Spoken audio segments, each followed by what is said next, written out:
Ayun, oh, guys, bagong kupit. Alam mo naman, pag bagong kupit, parang ang gwapo-gwapo natin.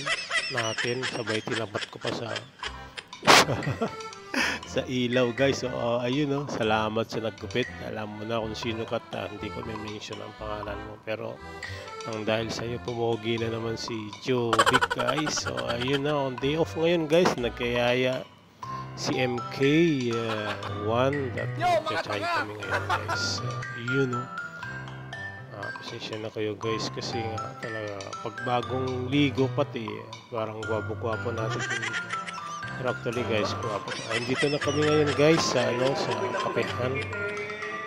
Yun, no, mga kasama ko din ng mga to. Yun si MK1 tapos sila kay Nilo. Sakto day off namin dalawa ni MK1.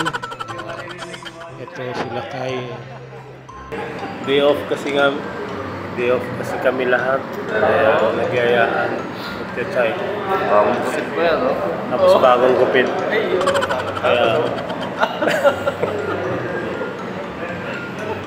Kaya ito, libangan. Yan, si MK1. Tawag namin na, ano tawag natin dito lakay? Si MK2. Wala si MK2. Oh, wala daw si MK2, sabi niya. Nasa Pinas. Kaya yan ang MK1 ang tawag namin dyan. Maalala mo kaya, 1.